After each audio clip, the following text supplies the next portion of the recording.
Video చివరి దాకా చూడండి, మీకు తప్పకుండా నచ్చుతుంది. నీ మీద రాజుగా నిన్ను ఏలుతుంది అసమర్థమైన రాజకీయ నాయకులు కాదు. చేసే సత్తా ఉన్నా చచ్చిన శవంలా మార్చిన నీ బద్ధకమే నిన్ను ఏలుతుంది. నలుగురు నిన్ను వేలెత్తి చూపేలా నిన్ను ఓడించింది, నిన్ను దిగజార్చింది. నువ్వు గెలవాల్సింది శత్రువులతో పోరాడి కాదు, నీ బద్ధకంతో పోరాడి గెలవాలి. నువ్వు జయించాల్సింది ఓటమిని కాదు, నీ బద్ధకాన్ని. ఎందుకంటే నువ్వు గెలవాల్సిన యుద్ధాలను ఓడించింది బయట నుంచి వచ్చిన శత్రువు కాదు, నీలో దాగి ఉన్న బద్ధకమే నీకు శత్రువుగా నువ్వు గెలవాల్సిన యుద్ధాలను ఓడేలా చేసింది. ఒక సామెత ఉందిగా, ఇంటి దొంగను ఈశ్వరుడు కూడా పట్టుకోలేడు అని. ఇది అంతే, నీలో ఉన్న బద్ధకం నీకు కనబడని ప్రథమ శత్రువు. ఆ శత్రువును తరిమెయ్యకపోతే రాబోయే యుద్ధంలో కూడా నీకు ఓటమి తప్పదు. నీ కళ్ళ ముందే కోట్లాది మార్పులు జరుగుతున్నా నీలో ఏ మార్పు లేదెందుకు? రేపు చేద్దాం అంటూ బండరాయిలా జీవనాన్ని గడిపేస్తున్నావు. సమయమంటూ ఏదీ లేదు నీ శత్రువులను గెలవడానికి. నీ బద్ధకాన్ని గెలిచిన రోజే నీ శత్రువులను గెలిచినట్టు. సమయమంటూ ఏదీ రాదు నీ ఓటమిని జయించడానికి. శాశ్వతంగా నీ బద్ధకాన్ని వదిలేస్తేనే ఆ ఓటమిని జయించగలవు.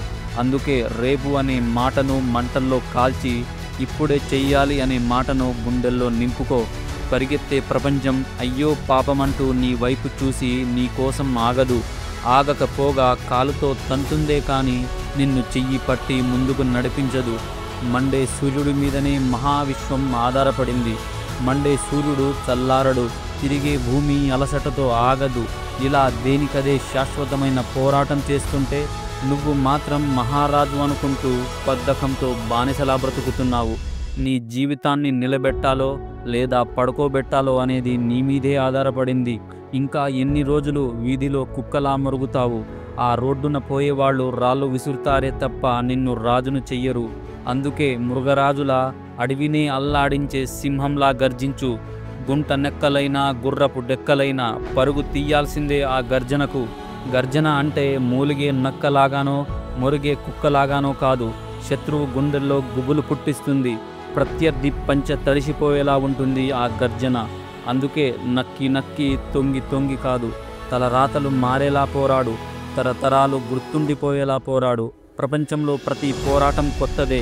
నిత్య విద్యార్థివై పోరాటం చేస్తూనే కొత్త పాఠాలు నేర్చుకుంటూ ముందుకు సాగాలి. ఫలితం శాశ్వతం కాదు, ప్రయాణం మాత్రమే శాశ్వతం. నీ పోరాటం మాత్రమే శాశ్వతం. ఎందుకంటే మరో మనిషిని ప్రేరేపించేది నీ ప్రయాణం, నీ పోరాటం మాత్రమే, కానీ నీ ఫలితం కాదు. ప్రతి కథలోనూ రాజువు కావాలనుకోకు. కొన్నిసార్లు పోరాడే సైనికుడిలా ఉండి పోరాడు. యుద్ధానికి భయపడకుండా, ఫలితాన్ని ఆశించకుండా పోరాడు. చూద్దాం ఎందుకు రాదో ఆ విజయం.